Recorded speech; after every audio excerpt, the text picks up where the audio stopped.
Todos los países del mundo en estos momentos están reformando la educación pública. Existen dos razones para ello. La primera es económica. La gente está intentando resolver cómo podemos educar a nuestros niños para que ocupen su lugar en la economía del siglo XXI. ¿Cómo hacemos eso? Si ni siquiera podemos anticipar cómo será la economía al final de la próxima semana, como esta reciente crisis lo está demostrando. ¿Cómo hacemos eso? La segunda razón es cultural. Todos los países del mundo están intentando resolver cómo podemos educar a nuestros niños para que tengan sentido de identidad cultural, para poder legarles los genes culturales de nuestras comunidades y a la vez formar parte del proceso de globalización. ¿Cómo cuadramos ese círculo?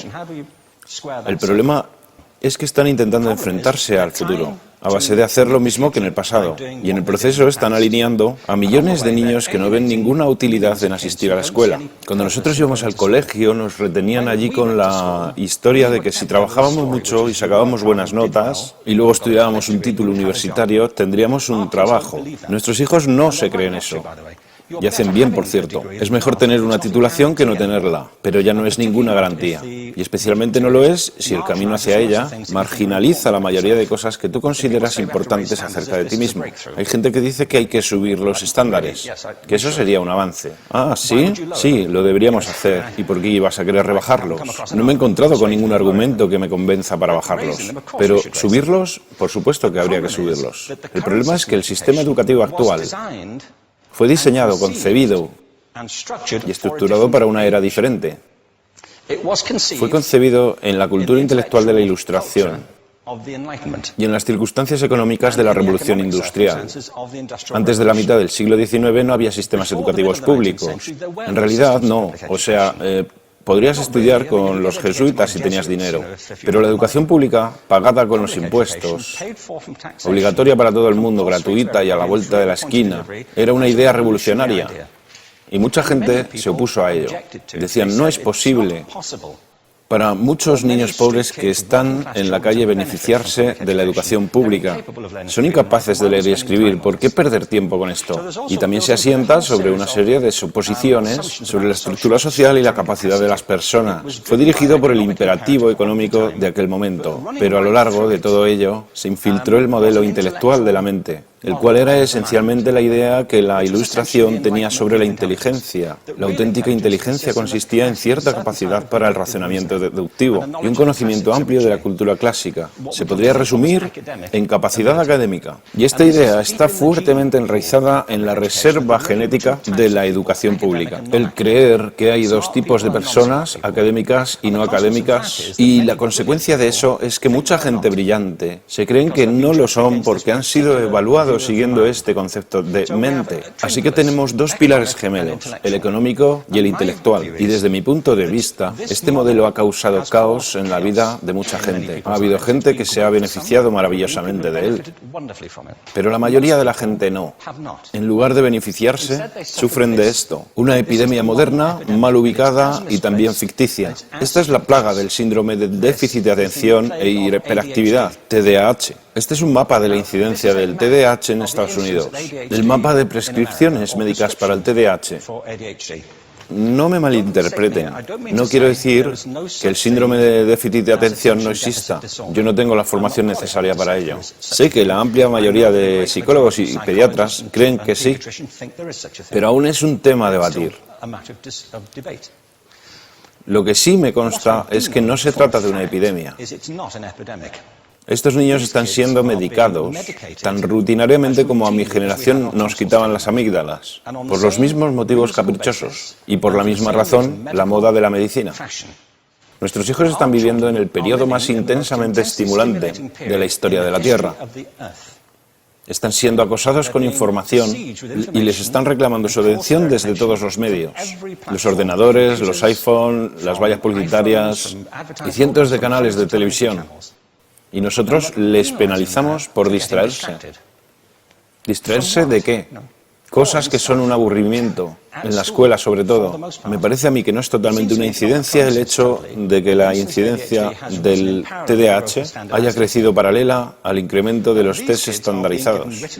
A estos niños se les está dando cosas como Ritalin, Adderall, a menudo medicación bastante peligrosa, solo para hacer que se concentren y se calmen. Pero según esto, el déficit de atención aumenta al ir al este de este país. La gente empieza a perder el interés en Oklahoma.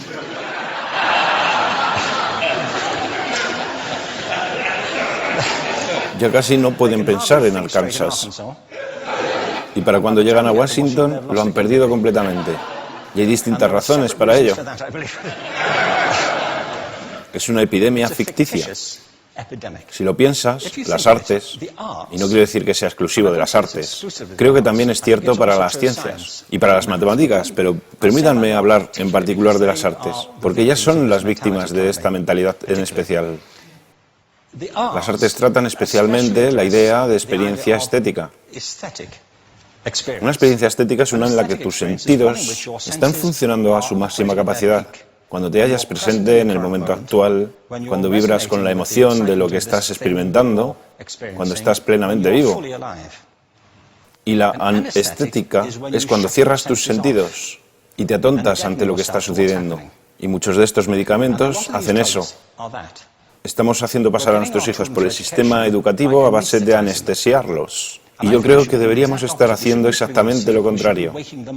No deberíamos adormilarlos, sino despertarlos para que vean lo que sucede en su interior. Pero el modelo que tenemos es este. Yo creo que tenemos un sistema educativo modelado del interés de la industria a su imagen y semejanza. Les daré un par de ejemplos. Las escuelas aún están organizadas como si fueran fábricas. Tienen timbres que suenan, instalaciones separadas, están especializadas por asignaturas. Aún educamos a los niños por lotes. Les hacemos pasar por el sistema según su grupo de edad. ¿Por qué hacemos eso? ¿Por qué suponemos que lo más importante que los niños tienen en común es su edad? Parece como si lo más importante de ellos fuese su fecha de fabricación, ¿no? Bueno, yo conozco niños que son mucho mejores que otros niños de su edad en distintas disciplinas, o en diferentes momentos del día, o que son mejores en grupos pequeños o en grupos grandes, o que simplemente trabajan mejor solos. Si te interesa el modelo de aprendizaje, no puedes empezar con esta mentalidad de cadena de montaje. Se trata esencialmente de una conformidad. Cuando ves el incremento de los exámenes estandarizados y de los currículos estandarizados, todo se basa en la estandarización. Yo creo que tenemos que ir justamente en la dirección opuesta. Esto es lo que quiero decir cuando hablo de cambiar el paradigma. Hay un estudio estupendo que se ha hecho recientemente acerca del pensamiento divergente. El pensamiento divergente no es lo mismo que la creatividad. Yo defino la creatividad como el proceso de tener ideas originales que tengan valor. Pensamiento divergente no es sinónimo de creatividad, pero es un componente esencial de la misma. Es la capacidad de ver montones de respuestas posibles a una cuestión. Montones de maneras diferentes de interpretar una cuestión. Pensar lateralmente, como lo llamó Edward de Bono. No pensar solamente de manera lineal o convergente. Ser capaz de ver múltiples respuestas y no solo una. Así que yo diseñé un test para esto y voy a inventarme un ejemplo. A la gente se le puede preguntar cuántos usos se le ocurren para un clip. A la mayoría se les ocurren unos 10 o 15. A la gente que se le da bien, se le pueden ocurrir 200. Y lo hacen porque preguntan, ¿el clip podría estar hecho de goma y medir 60 metros? ¿Tiene que ser un clip tal como lo conocemos? Bueno, pues diseñé el test y lo probé con 1.500 personas. En un libro titulado Más allá del punto de ruptura, y en el protocolo del test, si superabas una puntuación determinada, se te consideraba un genio del pensamiento divergente. Así que quiero preguntarles, ¿qué porcentaje de la gente que hizo el test puntuó como genio en pensamiento divergente? Y debo decir una cosa más acerca de ellos. Eran niños de jardín de infancia. Así que, ¿qué opináis? ¿Qué porcentaje de genios?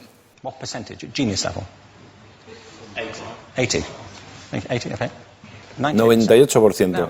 Bueno, la cuestión es que era un estudio longitudinal, así que los mismos niños volvieron a hacer el test 5 años después, en edades entre 8 y 10 años. ¿Qué pensáis?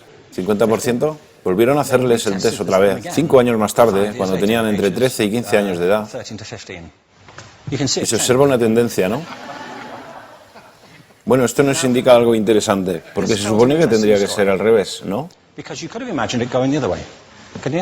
Empiezas no siendo muy bueno, pero mejoras a medida que te haces mayor. Pero esto demuestra dos cosas. Una es que todos nosotros tenemos esta capacidad. Y la otra es que esta capacidad se deteriora en general.